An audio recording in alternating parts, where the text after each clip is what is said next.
మొండి మొగుడు చెబితే వినడు, గిల్లితే ఏడుస్తాడు. ఇలానే ఉంటుంది మన ట్రంప్ వైఖరి. ఆయన మాట వినడం లేదని భారత్పై, మోదీపై కారాలు మిరియాలు నూరి 50% పన్నులు వేశాడు. అయితే భారత్ తగ్గేదేలే అనడంతో అది బూమరాంగ్ అయిపోయింది. అమెరికాలోనూ ట్రంప్పై వ్యతిరేకత వచ్చిపడింది.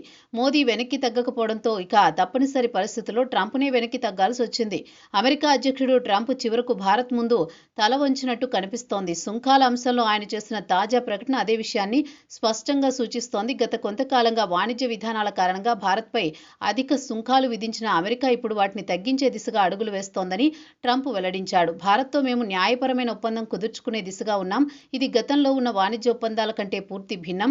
మేము దగ్గరగా వచ్చామని ట్రంప్ విలేకరులతో మాట్లాడారు. ప్రస్తుతం వారు మమ్మల్ని అంతగా ఇష్టపడడం లేదు, కానీ త్వరలోనే మళ్లీ ప్రేమిస్తారు అని వ్యాఖ్యానించారు. రష్యాతో చమురు వ్యాపారం కారణంగా భారత్ అమెరికా సుంకాలు ఎదుర్కొంటోందని ఆయన మరోసారి ప్రస్తావించారు. అయితే న్యూఢిల్లీ రష్యా చమురు కొనుగోళ్లను నిలిపివేసిందని ట్రంప్ వెల్లడించారు.